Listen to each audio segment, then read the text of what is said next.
अस्सलाम वालेकुम। उम्मीद है आप सब बिल्कुल ठीक होंगे, खैरियत से होंगे।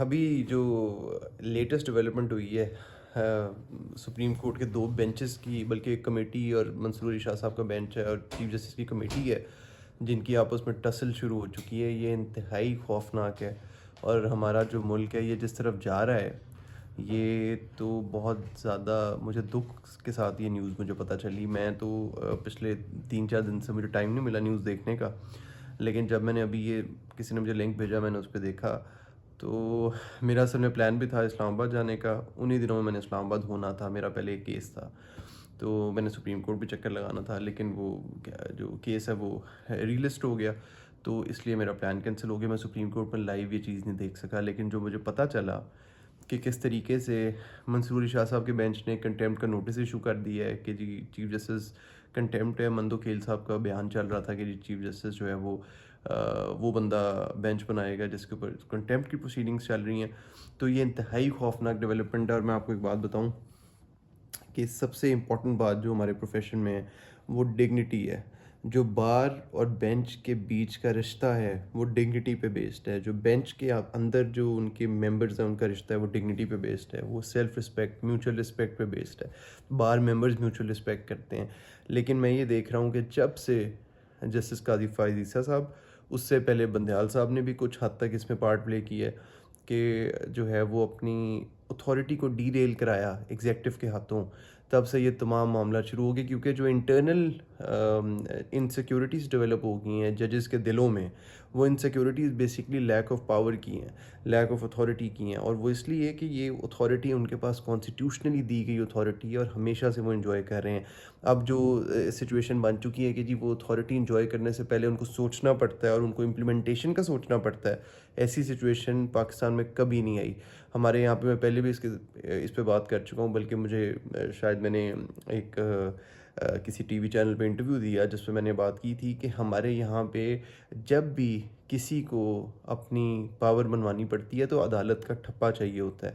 मार्शल लॉ लगे, अमेंडमेंट हुए, कोई अदालत जब तक उसको अथॉरिटी नहीं देती, अदालत उसको जो है वो सैंक्शन नहीं करती या अदालत उसको पास नहीं करती, तब तक वो चीज़ पास नहीं होती। लेकिन अब यहाँ पे मामला आती है कि अदालत को कोई पूछता ही नहीं है। गवर्नमेंट ने जो काम करना है, इस्टेब्लिशमेंट और गवर्नमेंट मिलती है और काम कर लेती है। इसकी वजह से मंसूर अली शाह साहब हो गए, मंदो खेल साहब हो गए, अतर मैनुल्लाह हो गए, या अफरीदी साहब हो गए, सारे हमारे ऑनरेबल जजेस इनसिक्योरिटी का शिकार है। और इनसिक्योरिटी की वजह से ये तमाम चीज़ें हो रही हैं। और मैं आपको अभी बता दूँ कि आगे ये चीज़ें इंक्रीज़ होने वाली हैं। अगला हफ़्ता बहुत इंपॉर्टेंट है। नेक्स्ट वीक में मेरे एक बड़े अजीज़, बड़ी हाई पोस्ट पे अपॉइंटेड हैं, जिन्होंने मुझे इंटीमेट, या मैंने उनसे थोड़ा सा पूछने की कोशिश की, तो मुझे आइडिया हुआ कि नेक्स्ट वीक बहुत इंपॉर्टेंट है और नेक्स्ट वीक में बहुत डेवलपमेंट होने वाली है। सुप्रीम कोर्ट के जितने जजेस हैं वो एक दूसरे के अगेंस्ट खुल के सामने आ चुके हैं, पिछले साल से आ चुके हैं। लेकिन ये तमाम, मैंने जब केस किया था 90 दिन में इलेक्शन कराए जाएँ, मैंने मौक़िफ़ लिया कि 90 दिन में इलेक्शन कराएं। मेरा कोई पॉलिटिकल मौक़िफ़ नहीं है, मैं किसी पॉलिटिकल पार्टी का हिस्सा नहीं हूँ, सिर्फ उनका काउंसिल हूँ, सिर्फ एक पाकिस्तानी शहरी हूँ, पाकिस्तानी वकील हूँ। मैंने जब 90 दिन में इलेक्शन की बात की थी और उसमें डेट देने की बात की थी कि सदर को डेट देनी चाहिए, जस्टिस आबिद अजीज़ शेख साहब ने उसमें बड़ा अच्छा ऑर्डर पास किया था। लेकिन उस टाइम पे जो है वो सुप्रीम कोर्ट ने, हाई कोर्ट ने इसको इम्प्लीमेंट कराने की कोशिश नहीं की और तमाम चीज़ों को बाईपास किया गया। मैंने ऑफिशियल सीक्रेट्स वाला केस किया, उसमें भी यही मामला हुआ कि जो अदालत है वो घबरा गई।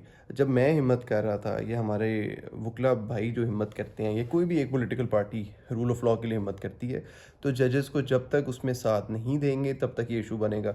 जैसे मंसूर अली शाह की जो सीनियरिटी का इशू है, ये भी इसीलिए क्रिएटेड है कि जब नीचे आलिया नीलम साहिबा, जो जस्टिस आलिया नीलम साहिबा है, जब इनको बाईपास करके दो जजेस को, अली बाकी नजफ़ी साहब को और शुजात अली खान साहब को बाईपास करके चीफ जस्टिस बना दिया गया, तो मंसूर अली शाह साहब को पता होना चाहिए था कि जब मैं उसमें वोट डालूंगा एक जूनियर जज को चीफ जस्टिस बनाने के लिए, तो मेरी दफ़ा में भी ये चीज़ हो सकती है और उनकी दफ़ा में ये चीज़ हुई।